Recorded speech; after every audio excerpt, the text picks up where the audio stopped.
என்ன ஜனனி இது? அக்கா, கான்ட்ராக்ட் மட்டும் இல்ல, இன்னும் நிறைய விஷயம் இருக்கு. இதுதான் நீங்க பிசினஸ்ல அடுத்த கட்டத்துக்கு போறதுக்கு உண்டான பெஸ்டான வாய்ப்பு. நீங்க மாஸ் பண்ணிருவீங்கக்கா. யாரு நீ வேற விளையாடிட்டு இருக்காத, வா வீட்டை பார்க்க போவோம் வா. என்ன வீட்டுக்கு போகணுமா? உங்களுக்காக உள்ள ஃபயரா பேசிட்டு வந்தேன், பாத்தீங்கல்ல? அத தண்ணி ஊத்தி அமர்த்திரு, நம்ம போவோம் வா. ஜனனி, இதெல்லாம் ஒத்து வராது. என்ன பத்தி எனக்கு தெரியும்.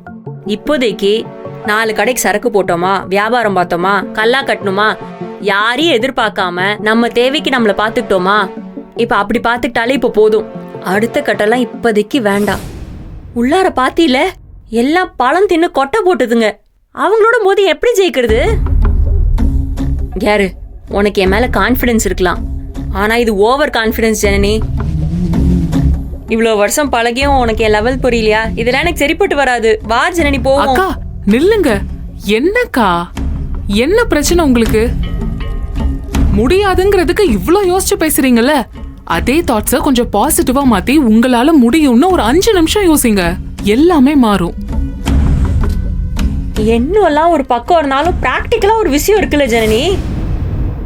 அவங்கெல்லாம் இந்த மசாலாவில் இந்த டேஸ்ட் மேக்கரு, ப்ரிசர்வேட்டிவ்னு 1008 விஷயம் போட்டு அரைப்பாங்க. அதனால டேஸ்ட்டும் தூக்கி கொடுக்கும். ஆனா ஏன் மசாலா அப்படி இல்லைல்ல. இந்த ஃப்ரெஷ்ஷா இருக்கணும், ஆரோக்கியமா இருக்கணும்னு அரைப்பேன்.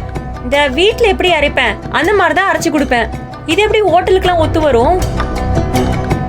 யாரு, நீ எனக்காண்டி இவ்வளோ பண்றேன்னு எனக்கு புரியுது. ஆனா நான் தோத்து போய் நீ அசிங்கப்பட்டுக்கூடாது ஜனனி. சொல்லாம கொள்ளாம கிளம்பிடுவோம் வா. இங்க பாருங்க, தமிழ்ல தன்னம்பிக்கைன்னு ஒரு வார்த்தை இருக்கு, அதை கேள்விப்பட்டிருக்கீங்களா? முதல்ல உங்க எண்ணத்திலையும் வார்த்தையிலையும் உங்களுக்கு நம்பிக்கை இருக்கணும். அப்போதான் நம்ம சூழ்நிலையும் பாசிட்டிவா மாறும். ஜனனி, தோத்துருவேன்னு பயமா இருக்கு ஜனனி. பரவாயில்லங்கிறேன். இங்க தோத்தவங்களுக்கும் ஜெயிச்சவங்களுக்கும் தான் சொல்றதுக்குன்னு ஒரு கதை இருக்கும். ஒதுங்கி போறவங்களுக்கும் வேடிக்கை பாக்குறவங்களுக்கும் ஒரு மண்ணும் இருக்காது.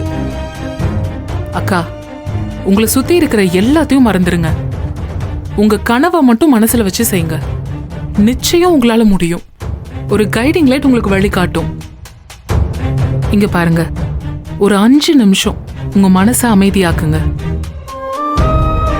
ஃபோக்கஸ் பண்ணுங்க. அப்புறம் முடியுமா முடியாதான்னு யோசிச்சு சொல்லுங்க. அம்மாச்சி, நீங்க சமைக்கிற சாப்பாடு மட்டும் எப்பவும் ருசியா இருக்கே, எப்படி அம்மாச்சி? நான் என் நந்தினி குட்டிக்கு சமைக்கும்போது அன்போட ஆசையோட என் பேத்திக்கு நான் சமைக்கிறேன். எப்பவும் மனசுக்கும் சமையலுக்கும் ஒரு தொடர்பு இருக்கு. வருங்காலத்தில் நீ யாருக்காக சமைச்சாலும் மன நிறைவோட நீ ரசித்து சமையல் பண்ணணும். அப்படி நீ சமையல் பண்ணா அது எப்பவும் ருசியாக தான் இருக்கும். புரியுதா? சரி அம்மாச்சி.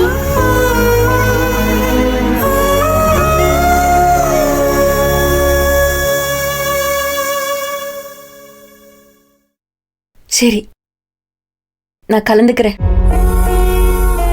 ஆனா நான் ஜெயிக்கலன்னா நீ கோவப்படக்கூடாது. ஜெயிச்சிருவேன், எங்கேயாவது விட்டு போச்சுன்னா கோவப்படக்கூடாது. போன் அடிக்குது. ஈஸ்வரி அக்கா. ஐயா, அக்கா போனை நான் எடுக்கல. ஹலோ அக்கா. ஜனனி. சொல்லுங்கக்கா. ஆமா, நந்தினி உனக்கு ஃபோன் பண்ணாளாடா? எங்க இருக்கா? காலையிலேயே பாவம் முடியலன்னு சொல்லிட்டு இருந்தா. அவ இன்னும் வரல. அக்கா, நீங்க எல்லாரும் வீட்லயா இருக்கீங்க? ரேணுகா குழந்தைங்க எல்லாம் இங்கதான் இருக்கும். போனை ஒரு நிமிஷம் ஸ்பீக்கர்ல போடுங்களேன்க்கா. இந்தா நான் போடுறேன் இரு. ஏய், நீ ஸ்பீக்கர்ல போடு, ஸ்பீக்கர்ல போடு. அக்கா, எல்லாருக்கும் ஒரு ஹாப்பி அனௌன்ஸ்மெண்ட். நான் ஃபுல்லாலாம் சொல்ல மாட்டேன், ஆனா நந்தினி அக்கா ஒரு முக்கியமான காம்படிஷன்ல கலந்துக்க போறாங்க. காம்படிஷனா? என்ன ஜனனி சொல்ற? என்ன காம்படிஷன்? அதெல்லாம் சஸ்பென்ஸ். இந்த ப்ரோக்ராம் இவங்களோட வெப்சைட்ல லைவ் ஸ்ட்ரீம் பண்றாங்கக்கா. நான் தர்ஷினி போனுக்கு அதோட லிங்க் அனுப்பிச்சிருக்கேன். எல்லாரும் மறக்காம பாருங்க. அப்பதான் நந்தினி அக்காவோட பவர் என்னன்னு நமக்கு தெரியும். போடி. என்ன சொல்ற ஜனனி? நீங்க எல்லாரும் பாருங்கக்கா. நான் நந்தினி அக்கா கூட தான் இருக்கேன். ஆனா அதுக்கு முன்னாடி அவங்களுக்கு ஒரு ஆல் தி பெஸ்ட் சொல்லிடுறீங்களா? அக்கா, ஆ இவ ஏதோ என்ன கூட்டிட்டு வந்துட்டாக்கா. இவளுக்காண்டி தான் நான் கலந்துக்கிறேன். நீங்க தான் என் லக்கி சாம்.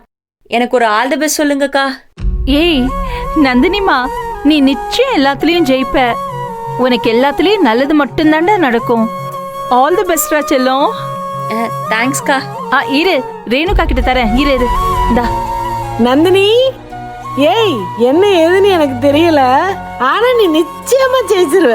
என்னன்னே தெரியாம நான் ஜெயிப்பேன்னு எப்படி சொல்றீங்க?